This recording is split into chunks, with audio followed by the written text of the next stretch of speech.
Hello, welcome to OJ Studios. Please enjoy today's chapter of Ghost, by Olivia Julius.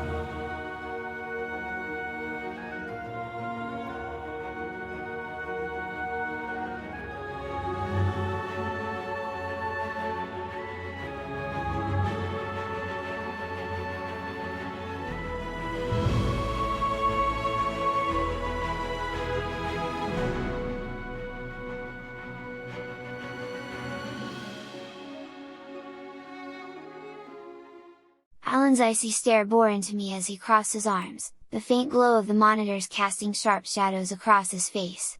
His lips curled into a humorless smirk as he spoke. "Mr. Sawyer, I presume?" he asked, his voice dripping with mockery. I clenched Elizabeth's small fists, her body trembling as I forced myself to nod. "Yes," I said firmly, her voice quivering slightly but resolute. Alan laughed, a low, condescending chuckle that filled the room. "Well, isn't this a twist?" he muttered, pacing slowly in front of me. I glared at him, Elizabeth's wide eyes narrowing. "Who killed me, Alan?" I demanded, my voice rising. "Was it you? William? One of your security team? And why the hell are you keeping it under wraps?" The room grew tense. The guards exchanged uneasy glances, their weapons still trained on me, but their stances less sure. Alan stopped pacing, turning to face me fully, his smirk fading into something more menacing. For a moment, the only sound was the faint hum of the alarms winding down. Then, to my surprise, Alan laughed again, this time louder, fuller, as if I'd just told the most ridiculous joke he'd ever heard. "Oh, this is rich," he said, shaking his head as he gestured toward the guards. "Release her!" The guards hesitated, their eyes widening in confusion. "Sir," one of them started cautiously, "she's still.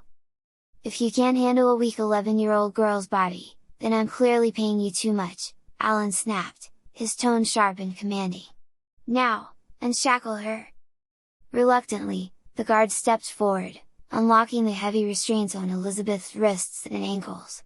Her small frame sagged slightly as I adjusted to the freedom, rubbing her reddened wrists and glaring at Alan. "Don't get comfortable," Alan said, a wicked grin spreading across his face.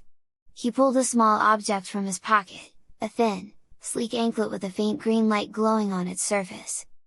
The guards knelt, snapping the anklet onto Elizabeth's left leg. The metal was cool against her skin, and the soft hum it emitted sent a shiver down her spine. "What the hell is this?" I asked, my voice sharp. Alan stepped closer, crouching so that his face was level with Elizabeth's. His grin widened as he spoke. "That little device," he said, gesturing to the anklet, "is going to keep you right where you are." I blinked, confused. "What are you talking about?" Alan chuckled darkly, his voice full of satisfaction. "That anklet ensures that you can't unpossess her. You're stuck, Sawyer. Trapped in the body of a weak, innocent little girl." The words hit me like a punch to the gut. I stared at him, my mind reeling as I tested the connection, trying to pull myself out of Elizabeth's body. Nothing. The familiar sensation of detachment was gone, replaced by a suffocating weight that held me in place. I was trapped. Alan stood, towering over me, his grin never faltering. "Isn't it funny?" he said, his tone almost giddy with amusement. "You possess the very girl who killed you." His words froze me in place. "What?" I whispered, disbelief flooding Elizabeth's voice. Alan's smile widened. "That's right, Mr. Sawyer. Sweet little Elizabeth. My angel. My pride and joy. She's the one who ended your miserable little life." I stared at him, stunned, Elizabeth's small body trembling as his words sank in. "No," I said, shaking her head violently. "You're lying." Alan leaned closer, his voice low and taunting. "Oh, it's the truth, all right. And now, you're stuck in her. How poetic is that?" His laughter filled the room, the sound echoing in my mind as I struggled to process the horrifying realization. Elizabeth, my host, the girl I'd been protecting, the girl I'd ruled out as a suspect, was my killer. Alan's cold smile lingered as he gestured toward me, his tone mocking and filled with amusement. "Go on, Sawyer. Search your mind. See it for yourself. I want you to understand exactly how this all played out." I glared at him, Elizabeth's wide eyes narrowing in anger and confusion. "You're lying," I snapped, her voice trembling. "She's just a child. She couldn't." "Search," he interrupted, his voice sharp.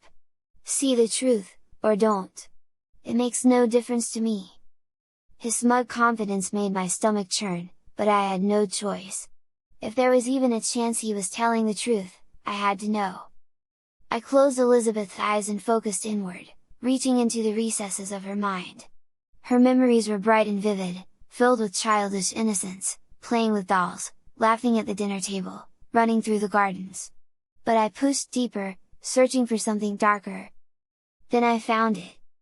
The memory hit me like a tidal wave, sharp and overwhelming. It was late afternoon, the sun low in the sky. Elizabeth was walking down a quiet street, her small feet skipping along the pavement. She'd slipped away from her security detail, a rare act of rebellion for her. In her mind, there was no fear, just the thrill of freedom as she wandered through a small park. That's when she saw it. The gun was lying in the grass, shiny and strange, something she'd never seen up close before.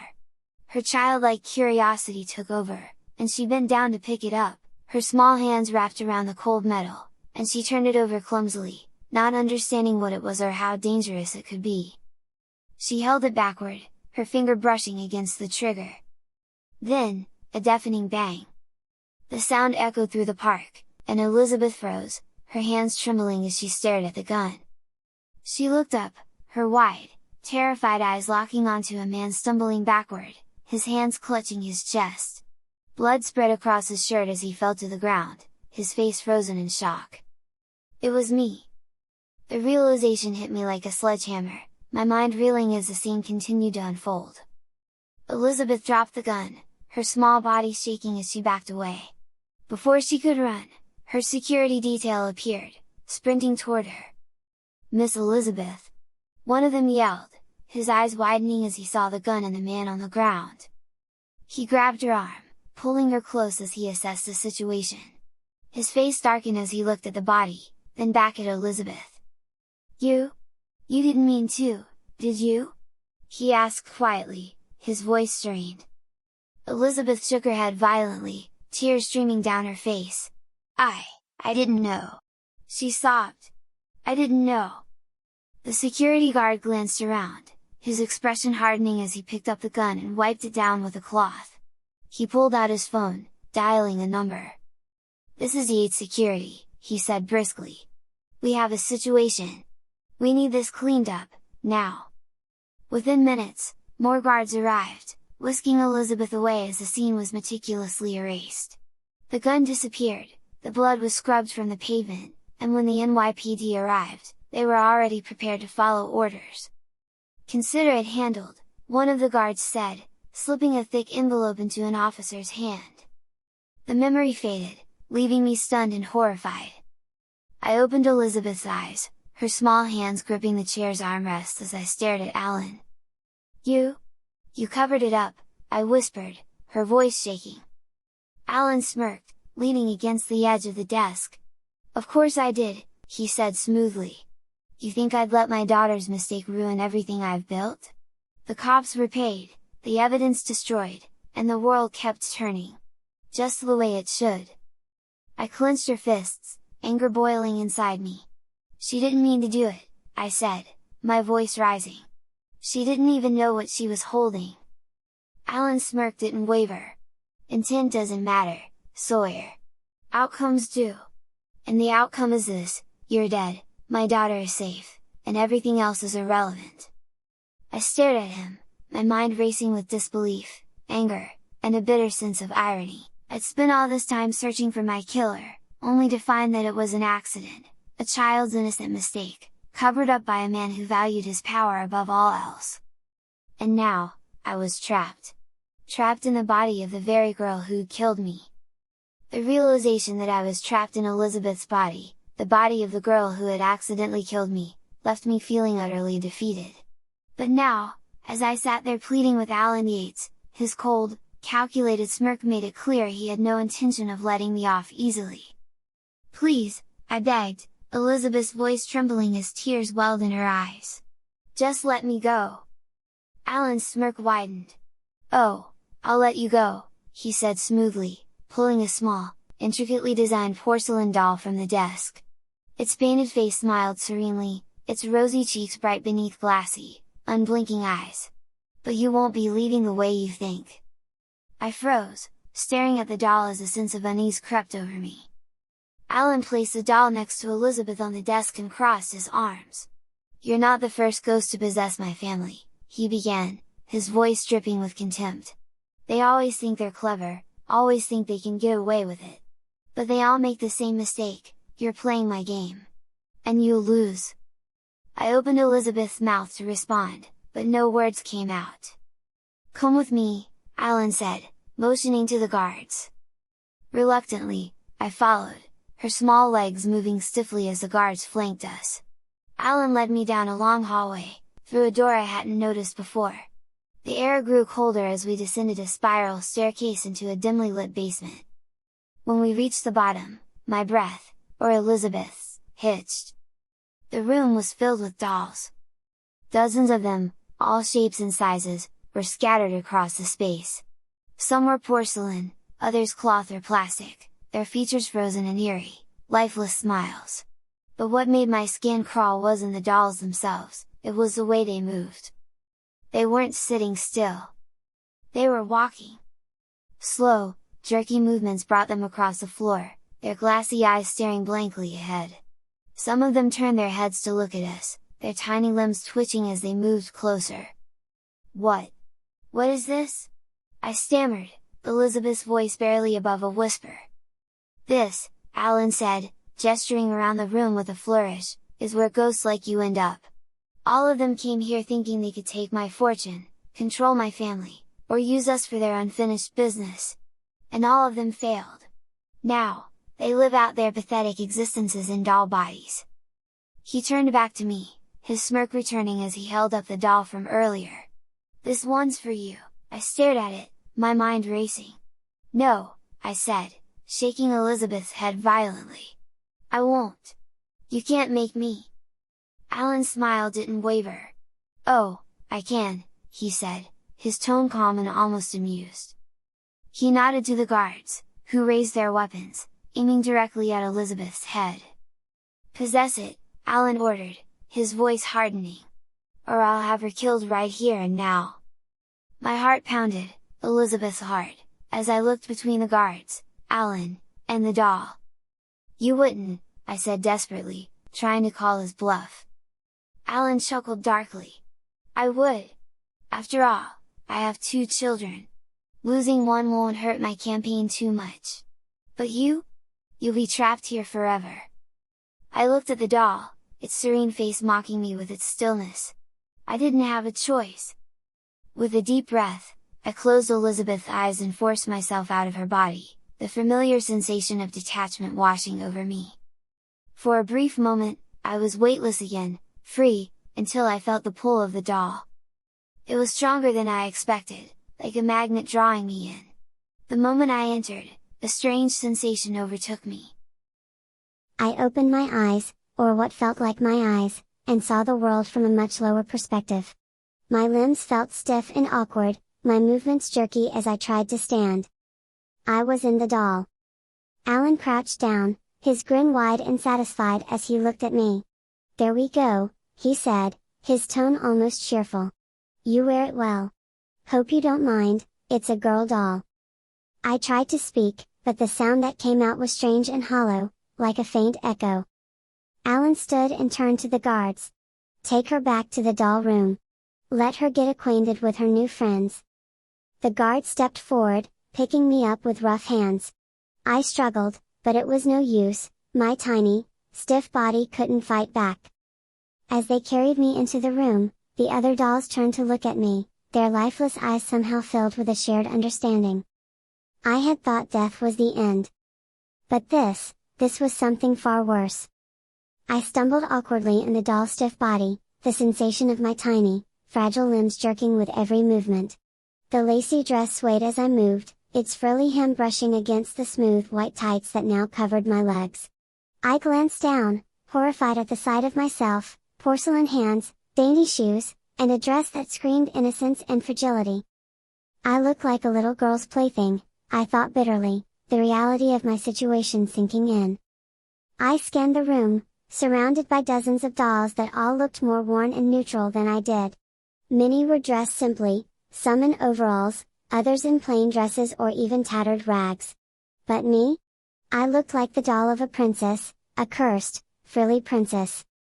The sound of small, shuffling footsteps caught my attention. I turned awkwardly, my stiff neck creaking as I spotted a baby doll waddling toward me. Its tiny body was round and padded, with painted-on eyes that blinked unnaturally as it moved. The sight would have been comical if it weren't so unnerving. The baby doll stopped a few steps away, its head tilting as it looked me up and down. "New," it said, its voice high-pitched and halting. "You knew." I stared at it, stunned. The voice was childlike, barely more than a toddler's speech. "You can talk?" I asked, my own voice faint and hollow, like an echo trapped in a tin can. The baby doll nodded, its movements jerky. "Me talk." "Me? No talk good. Curse? Curse?" I repeated, frowning. "What do you mean? What happens next?" The baby doll shrugged its round shoulders, its tiny hands gesturing clumsily. "We stay. We dolls now. Dolls forever." "Forever?" My voice rose, panic creeping in. "What do you mean, forever? There's got to be a way out of this." The baby doll shook its head slowly. "No way out. You? Here now. Like us." I stumbled back a step, the frills of the dress swishing mockingly against my legs. "No," I said firmly, shaking my head. "There has to be something. Someone?" The baby doll tilted its head again, its painted-on smile eerie and unchanging. "Ask? You see. Dolls? Talk weird. We cursed. We all cursed." I stared at it, my mind reeling. A curse. That explained why the doll could only speak in broken toddler talk, its words halting and simple. The same curse that had trapped it here had stripped it of even the ability to communicate properly. "Is this my fate?"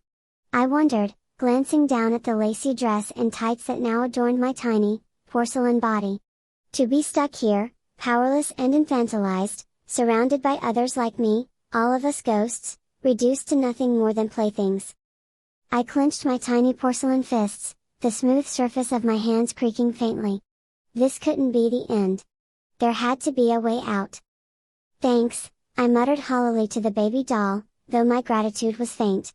It gave me a small, awkward nod before waddling away, its stubby legs barely lifting off the ground as it joined a group of other dolls in the corner. I stood there, frozen, my thoughts racing as the reality of my situation settled over me. I wasn't just trapped. I was cursed. And somehow, I was going to find a way to break it. I staggered awkwardly through the room, my stiff, doll-like body jerking with every movement. The lace dress swayed mockingly around me, the tights brushing against my legs with every step. The other dolls barely paid me any attention, their glassy eyes either fixed on the floor or following their strange, jerky routines. I scanned the dimly lit room, searching desperately for a way out.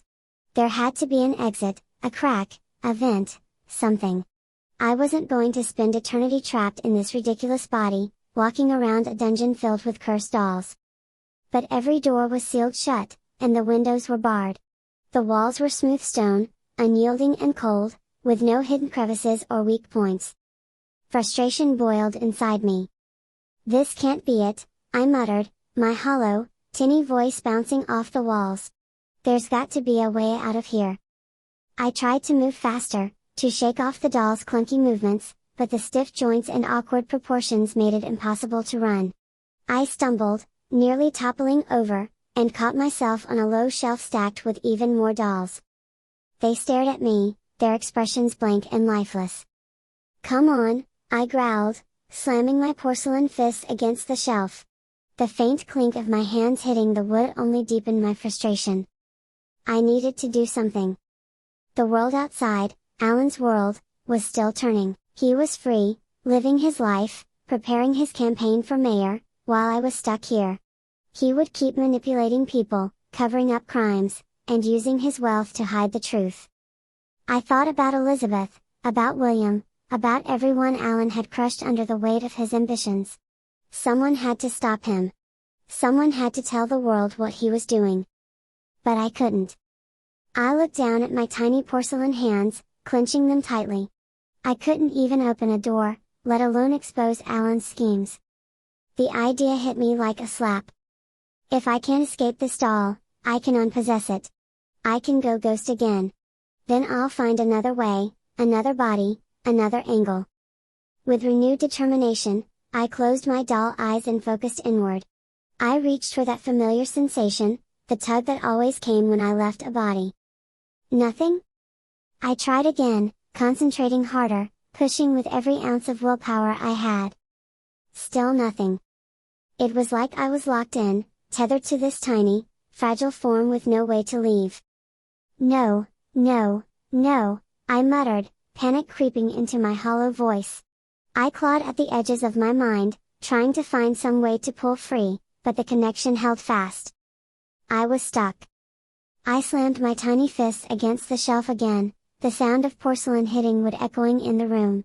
One of the other dolls turned to look at me, its head tilting unnaturally as it watched my outburst. "This can't be it," I whispered, the weight of my situation pressing down on me. "I can't stay here. I can't." But the truth was clear, I wasn't going anywhere. Alan had won. And I was trapped. As I stood there in frustration, slamming my tiny porcelain fists against the shelf, I noticed movement from the corner of my eye. The dolls were turning toward me, one by one. Their glassy eyes locked onto me, their jerky, unnatural movements making my skin, or rather, my porcelain, crawl. "What are you doing?"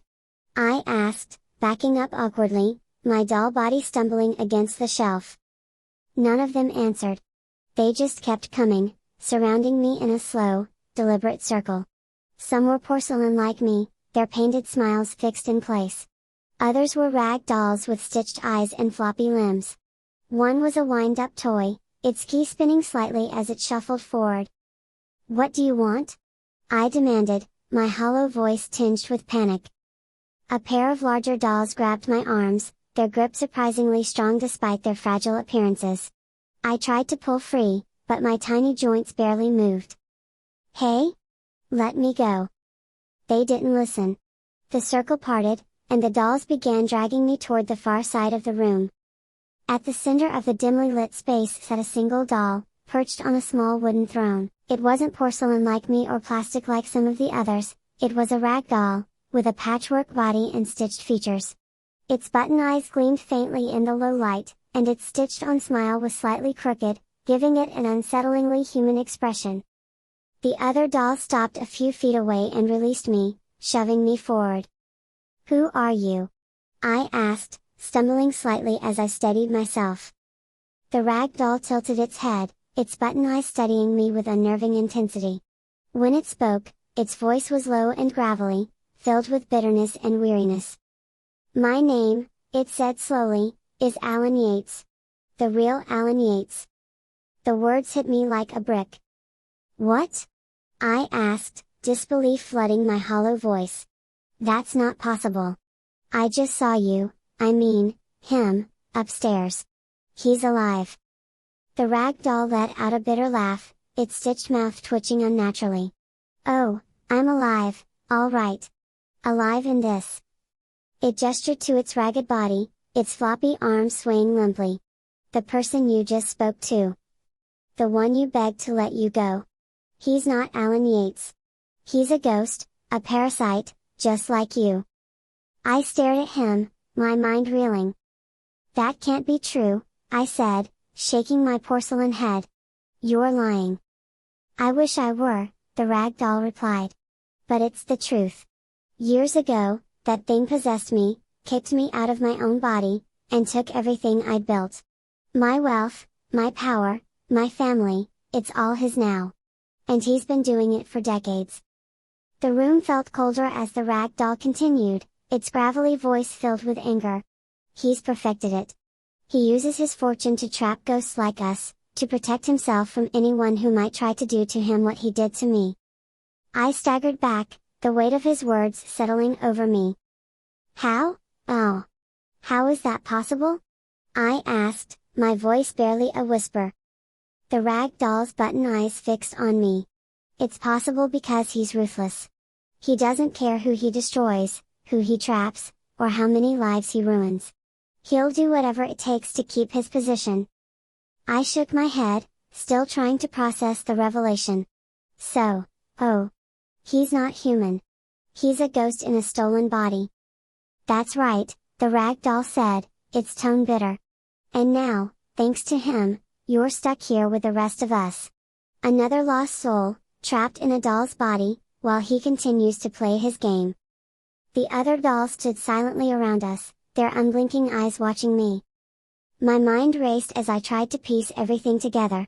The man I'd been chasing, the man who had orchestrated my murder, covered up countless crimes, and trapped me in this tiny porcelain form, wasn't even Alan Yates.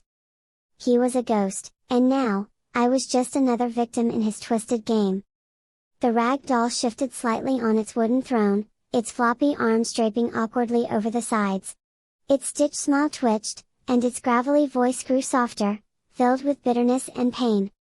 I never had kids, the real Alan Yates said, his button eyes locking onto me. William and Elizabeth. They aren't mine. They're his. I froze, staring at him. What? The rag doll nodded, its head bobbing limply. The imposter, the ghost in my body, had them after he stole my life. William and Elizabeth are his creations, born so he could build a family that would keep his charade going. But they aren't mine. They never were. The weight of his words hit me like a sledgehammer. Everything I thought I knew about the Yates family was unraveling, and the truth was far darker than I could have imagined. But why? I asked, my hollow, porcelain voice shaking. Why would he do that? What's the point of all this?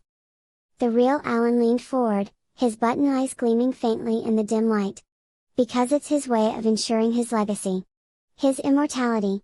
He created those kids, raised them, made them loyal to him, and when the time comes, he'll take their bodies just like he took mine. I stumbled back a step, my stiff limbs jerking awkwardly. What are you talking about? The rag doll's voice grew colder, laced with disgust. Once Elizabeth is old enough, he'll force her out of her body, just like he did to me, and trap her in a doll like the rest of us. Then he'll possess her, take over her life, and continue his reign of power and manipulation. And when her body gets too old or inconvenient, he'll move on to the next generation. The room seemed to spin around me, the enormity of the revelation making my porcelain form feel impossibly small. You mean? I started, struggling to find the words. You mean he's been doing this for years? Decades? The real Alan nodded grimly. Longer than you can imagine. He's perfected the cycle, possess a powerful body, build a legacy, create the next generation, and then take their bodies to start all over again. He's done it so many times, I've lost count. I staggered, overwhelmed by the horrifying truth. Elizabeth, the girl whose body I'd possessed, the child I thought I was protecting, wasn't just a pawn in Alan's game. She was his next victim. He's going to do it to her, I whispered, my voice trembling. He's going to take her body. The rag doll nodded, its button eyes filled with a deep sadness. That's his plan. Once she's old enough, he'll rip her soul out, trap her in a doll, and take over her life. Just like he did to me. The other dolls in the room shuffled uneasily, their tiny, fragile bodies jerking as they listened. I clenched my tiny porcelain fists, anger boiling inside me. This is insane, I said, my voice rising. He can't just keep getting away with this. There has to be a way to stop him. The rag doll's smile twisted into something darker, filled with bitter amusement. If there is, none of us have found it. He's too powerful. Too prepared. And every time someone tries to stop him, they end up just like us. I looked around the room at the other dolls, their lifeless eyes, their broken movements, and felt the weight of his words settle over me. But even as the despair threatened to consume me, a spark of determination ignited in my hollow chest. I wasn't going to let this happen. Not to Elizabeth. Not to anyone else. If no one stopped him before, then I'll be the first.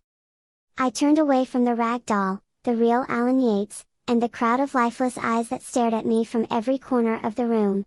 My stiff, porcelain limbs jerked awkwardly as I walked, the lacy hem of the dress swishing mockingly against my tights. I didn't say another word. There was nothing left to say. The weight of what I'd learned pressed down on me with every step.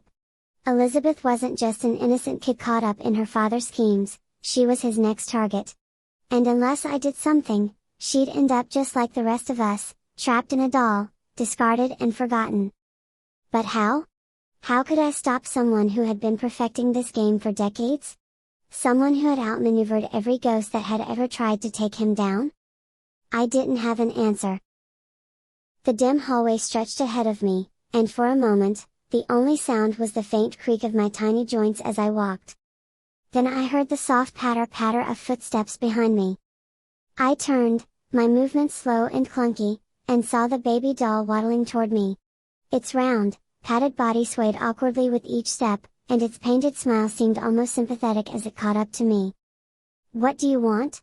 I asked, my hollow voice sharper than I intended. The baby doll stopped in front of me, tilting its head as its button eyes blinked unnaturally. "There? Might be way," it said, its toddler-like voice halting and simple. I froze, staring down at it. "What did you just say?" The baby doll nodded, its stubby arms flopping slightly as it gestured toward me. "Way. Maybe way out. Maybe way. Stop him." My porcelain heart, or whatever I had left, leapt at the words. I crouched down awkwardly, my tiny legs jerking as I tried to meet its eye level. "What way?" I asked, my voice trembling with hope. "What are you talking about?" The baby doll shifted uncomfortably, its movements slow and clumsy. "Secret," it said softly, almost like a whisper. "Secret place. Only some. No." "What secret place?" I demanded, leaning closer. The baby doll hesitated, its painted-on face unreadable. "Not easy," it said finally. "Hard? Dangerous. But maybe. Work? Maybe way. Stop him." I stared at it, my mind racing. A way out. A way to stop Alan? It sounded impossible, but right now, it was the only glimmer of hope I had. "Tell me," I said firmly, my porcelain fists clenching. "Whatever it is, I'll do it." The baby doll blinked again, its round head tilting slightly as it studied me. Then, slowly, it gestured with one floppy arm toward the far end of the hallway. "Follow," it said simply. Without hesitation, I stood and began to follow the waddling baby doll, my stiff joints creaking as we moved deeper into the dim, labyrinthine corridors. Whatever this secret was, whatever danger it held, I was ready to face it. Because I wasn't just fighting for myself anymore. I was fighting for Elizabeth. As I followed the waddling baby doll down the dim corridor, I couldn't help but ask the question that had been gnawing at me since the moment it spoke. "Who are you?" I asked, my hollow voice echoing faintly in the narrow hallway. The baby doll paused for a moment, its padded, stubby body swaying slightly as it turned its head to look back at me. Its button eyes blinked slowly, its painted-on smile fixed and unnerving. "Me? Stanley," it said in its halting, toddler-like voice. I frowned, crouching awkwardly to get closer to its level. "Stanley who?" "Stanley Yates," the baby doll replied, its voice soft and tinged with sadness. "Alan's? Daddy?" The words hit me like a punch to the chest. I stared at the baby doll, disbelief flooding through me. "You're Alan's father." The doll nodded slowly, its round, stitched-on head bobbing unnaturally. "Was," it said, its voice cracking with a faint bitterness. "Now? Baby? Put here." 55 years ago. My porcelain hands tightened into fists as I processed what it was saying. The ghost in Alan's body, he did this to you. Why yeah, the baby doll stammered, its toddler-like speech making the words feel even more tragic. Took my body. Put me in this. Been here. Long time. Too long. I leaned closer, trying to keep the tremble out of my voice. Why didn't you do anything? Why didn't you fight back? The baby doll let out a soft, hollow laugh, the sound almost too human for its small, round frame. Fight? Tried? Many times. Failed. Every time. Ghost? Too smart. Too strong. It looked up at me, its button eyes reflecting the faint light of the hallway. Lost hope, it said simply, its voice filled with a weary resignation. Nothing left. Just? Wait? Wait for what? I asked, my voice sharper than I intended. Wait for nothing, the doll replied, its tone empty. Just? Here. Just? Doll? My chest, or whatever counted as my chest now, tightened at its words. 55 years. This thing, this person, had been trapped in a baby doll for over half a century, robbed of his body, his life, and any chance of freedom.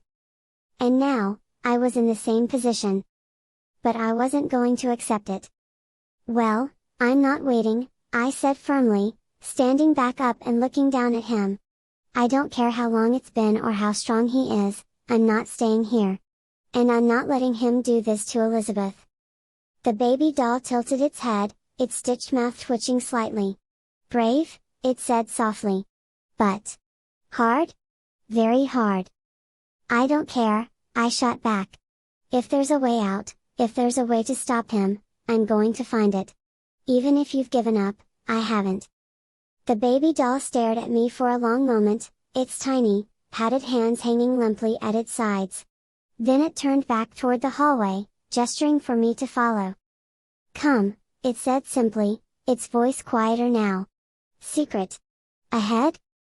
I followed it without hesitation, my determination burning brighter than ever. If Stanley Yates had lost hope, that was his choice. But I wasn't going to let the ghost in Alan's body win, not without a fight. The baby doll led me to a small, rusted air conditioning vent tucked into the far corner of the room, almost hidden by stacks of old furniture and discarded toys.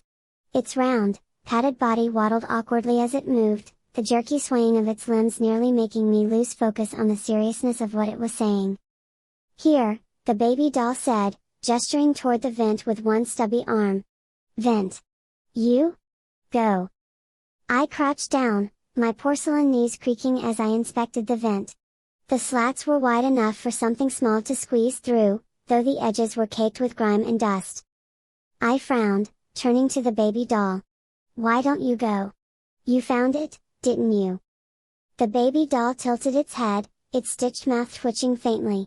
Baby? Too big, it said in its halting, toddler-like voice. Body? Round? Can't fit. I glanced down at my own small porcelain frame. The lacy dress swished slightly as I moved, and I felt a pang of irritation at how delicate I looked.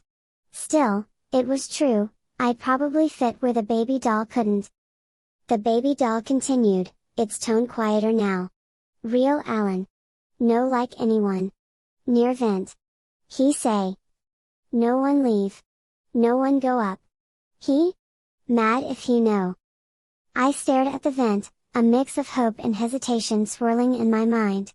Do you know where it leads? The baby doll shook its round head. No, it said simply. Don't know. Never? See anyone. Come back. But. It hesitated, its padded arms gesturing vaguely. Maybe? Way out. Maybe? Not. I stared into the darkness of the vent, its narrow space stretching into the unknown. You've been here a long time, I said softly, turning back to the baby doll. Why haven't you tried harder to leave? The baby doll tilted its head the other way, its button eyes blinking slowly. Here. Not bad, it said after a pause. Dolls? Worked together. Self? What's word? Self? Finish? Self-sufficient. I offered. It nodded, or at least tried to. Yeah. Self? Sufficient? We? Take care of each other. No hurt. No fight. Just? Live? I frowned, my porcelain hands clenching at my sides. You call this living? Being stuck in these tiny bodies, trapped underground? The baby doll hesitated, then said, better than. Up there. Real Alan. Ghost Alan. He worse. He use us. Hurt us? I felt a pang of sympathy as the doll's words sank in. For them, this was safety. A strange, twisted kind of community, yes, but safety nonetheless. But not for me. I can't stay here, I said firmly, turning back to the vent. I have to get out. I have to stop him. The baby doll waddled closer, its padded hand resting lightly on my porcelain arm. Maybe? You go, it said softly. But maybe. You know, come back. I stared into the vent's dark, narrow passage, feeling the weight of its words. I'll take that risk, I said, my voice steady. Because I can't let him keep doing this. To you, to me, to Elizabeth, or anyone else. The baby doll stepped back, watching as I knelt in front of the vent and began prying at the cover with my stiff, fragile fingers. You brave, it said quietly, almost to itself. Maybe? You right. I didn't respond, focusing instead on the task at hand. As the vent cover came loose with a faint creak, I took a deep breath, steeling myself for whatever lay ahead. This wasn't just about escaping. It was about ending this nightmare for good.